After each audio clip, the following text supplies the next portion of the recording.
The Namibia Retail Sector Charter has been launched as an implementation strategy towards industrializing Namibia. Good evening and welcome. This is Talk of the Nation, your leading panel discussion program. I'm Hilda Basana Munjibo, joined by Nanda Shipahu as our sign language interpreter. The quest to industrialize will hopefully be accelerated after the launch of the Namibia Retail Sector Charter in Windhoek last Friday. The charter was hailed as a significant development in the retail industry, especially in the promotion of Namibian-made goods. While the charter implementation is voluntary, it is set to provide a systemic approach to supporting growth at home. Additionally, the formation of the charter fulfills the NDP4 directive to increase Namibian products by 20% on local retailer shelves. To help us unpack this development, I am now joined by Mrs. Dita Nipondoko Robiati, the Chief Executive Officer of the Namibia Trade Forum. Good evening, ma'am. Welcome to Talk of the Nation. Thank you. Then we are also joined by Mr. Gideon Shilongo, who is the Director Group Corporate Relations at the Althaver and List Group of Companies, representing Pick n Pay as a retailer and also the Namibia Manufacturers Forum. Good evening, sir, and welcome to Talk of the Nation. Thank you for having me, and good evening.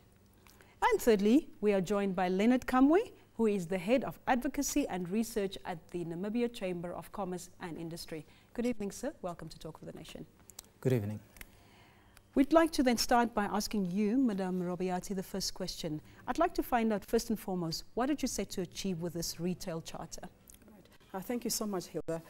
There were a few objectives that we had set to gain with the retail charter, and the general objective is really to try and remove systematic barriers to entry of Namibian products on retail shelves. I think it is quite common knowledge that when you go into a Namibian retail store, the majority of what is presented to you, of what you see, is mostly foreign owned. And we also know that because that the origin of the retailers that we see are multinationals, there are a lot of systems that are inbuilt that make it a little bit difficult for Namibian suppliers to get onto the retail outlets. So what we set out to do is really have a participatory approach. Namibia Trade Forum being a public-private dialogue collaboration entity under the Ministry of Industrialization, Trade and SME Development, we thought that the best way and the systematic way approach to go about it is to have dialogue between the private sector and the public sector through the policies that we have, and really try to come to an outcome which is owned by everybody.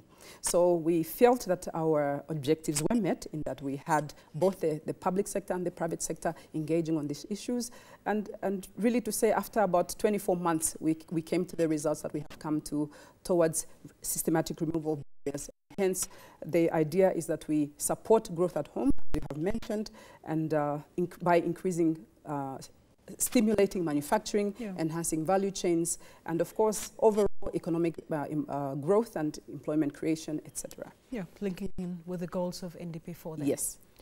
Mr. Shilongo, I'd like to hear from you. The launch happened on Friday. Specifically, what do we achieve now that we have this document in place?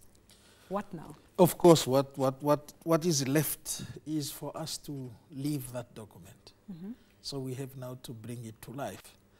And I should say that maybe the difference lies in the process of arriving there, of developing this charter. In this process, we have key stakeholders working together to deliver that outcome. Of course, it's a living document. From the look of it, it really looked practical. But we will help refine and improve it as we go forward. So what's left, as I said, is the challenging task of basically finding those Namibian goods and products. Because it's one thing to set the target, but it's quite another thing to actually find those products. 100%. Yes. In good quantity. Yes, and quality, I suppose. Numbers, volumes. Yeah. But also in cost competitive terms, because once you have this glass made in Namibia, you will put it alongside other glasses made somewhere else. And of course the consumer will make the decision in terms of what to purchase.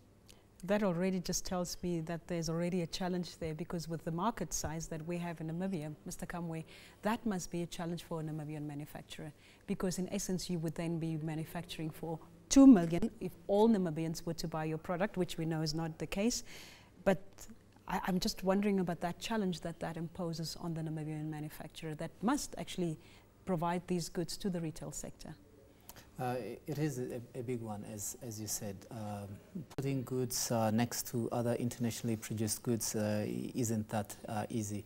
Of course, sometimes maybe we speak about it, and it sounds like it is an easy task when we say, let us try to put the goods. But competition brings the best out of it, and we will never know what we are capable of until we do it. So you think it's worth it. Let's talk about transformation, because the charter was described as a transformation or transformative charter